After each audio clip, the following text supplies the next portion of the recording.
You're watching News at Prime. Let's get into this now. ANC Secretary-General Fikile Mbalula is allegedly in hot water after he reportedly arrived on Robben Island with a luxury yacht belonging to a businessman. Now, the Sunday Times says he opted for the flashy yacht instead of a museum ferry, which is called Sikhululekile, that transported other top ANC leaders, including the media and guests, as the party celebrated its 113th birthday celebrations.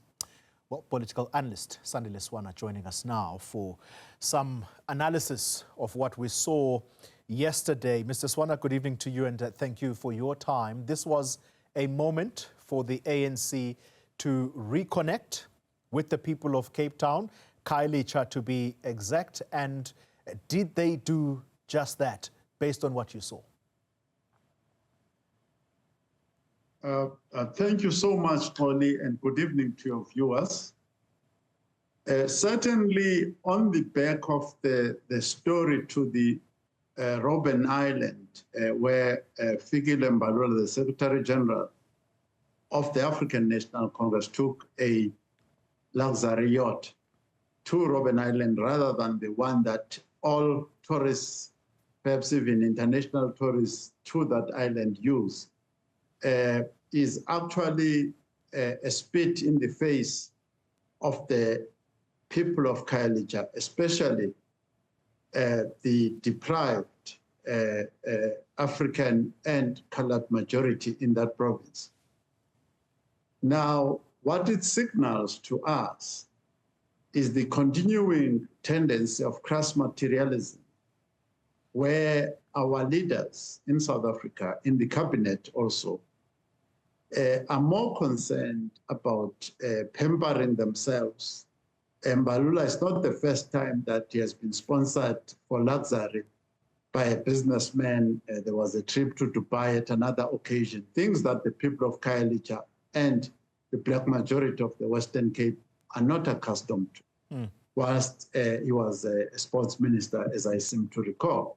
So indeed, the African National Congress, to the extent that they are involved in that activity, it's a mistake.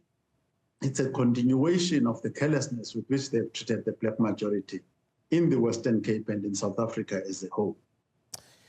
You make reference to the ANC, a senior member, an ANC NEC member, spoke in defense of Mbalula, saying, don't personalize this, because that's what, in their interpretation, the Sunday Times is seeking to do, to personalize this. They're saying blame the ANC because it was as a result of the multiple activities, just how full up his diary was, that he needed this yacht, which I suppose moves with speed, more speed than the ferry. But perhaps the question is it a failure to read the moment by leaders of the ANC, given that there is a very clear admission from the president of the ANC, Cyril Ramaphosa, yesterday, that they no longer sit as a party of majority in government? Yes, as I have said earlier on, the type of leadership that we need to have needs to display humility, but also a spirit that is more concerned with uplifting the standards of the majority of South Africans, rather than hoping that we, as the black majority more especially, we will feel that we are prosperous when we see the elected leaders driving around in Mercedes-Benzes and speeding through the Atlantic Ocean in expensive yachts, that they are doing that, which is what we're talking about is vicarious prosperity. In other words, they prosper on our behalf, enjoying things that we will never enjoy until we die. But we will say we have enjoyed them because we saw Mbalula in a yacht, therefore he did it on our behalf. This is the carelessness that continues throughout the cabinet of South Africa, including the GNU, where we saw Steenhuisen arguing about the lights, the blue lights, and so on. It is quite disgraceful that senior members of the ANC are defending this action in the careless manner that they are, because careful planning and the use of public resources is exactly what should be done so that they experience the quality of service that our tourists and the voting public, as well as the residents of South Africa, experience on a daily basis. So this is a mistake on the part of the ANC. It is a mistake on the part of Mbalula himself, who probably lacks sufficient humility at this point in time and is more concerned with pampering himself with extreme luxuries. There are 6 main priorities that the leader of the ANC spoke about, and those 6 priority actions and specific tasks for 2025 include, among others, I'm going to choose point number 4, strengthening the fight against crime and corruption and building safe communities. There are multiple stories that are on the national agenda right now, Mr. Swana. You have Stilfontein, that is still ongoing. At the start of the weekend, we were listening to reports about nurses being attacked in Limpopo at a clinic, and that's led to the shutting down of that clinic. That talks to the safety of these communities. Gender-based violence, it's a continuation of what we have been seeing, and that's why the president, in his capacity as leader of the state, has said that it is pandemic number 1.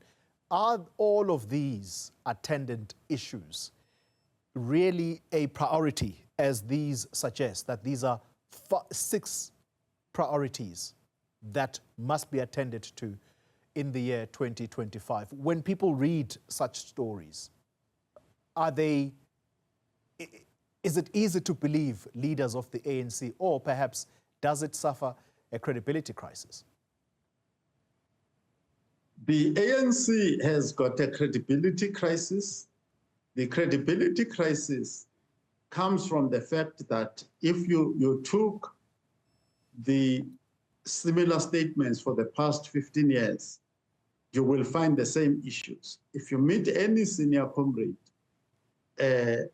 from the Tripartite Alliance, they will tell you that the issue, for instance, of crime and corruption has been a resolution that they took long ago. And after taking that resolution on crime and corruption, they immediately, with great urgency, in January the following year, in 2008, they went and closed down the Scorpions, led by Charles Magula at that time. So the ANC has made many resolutions and published many of these January 8 statements with priorities. But if you read for instance, the review, the 30-year review of the government, as well as the NDP review as to how far they've gone, all of those things that you mentioned there have not been actually implemented. Where when I looked at the BR report, for instance, from Stellenbosch on how the ANC has performed relative to the NDP, I would say about 90% of the items listed there are red. They are red instead of green. So the performance, the delivery on these statements is far below. We are unsafe in our own country, as you see nurses being raped during work. As I am sitting here speaking to you, I need to be considering my own safety. As you have seen, even journalists, the likes of Vyomvoko, being marked in the street whilst running a show on previous occasions.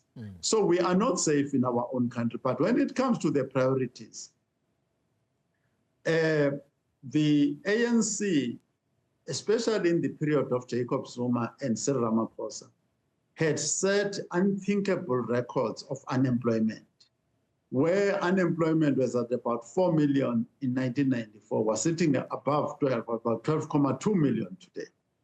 The GDP growth rate was supposed to be at about 5.74 in terms of the NDP, National Development Plan. Right now, it's difficult to get to 1%. In Africa, the African Union is demanding that every African country must get to 6% per annum of GDP growth. South Africa is struggling to 1%. Sandile Swana, let's leave it there. Thank you very much for your time, political analyst, giving us his sense of the January 8 statement tabled by the African National Congress on Saturday.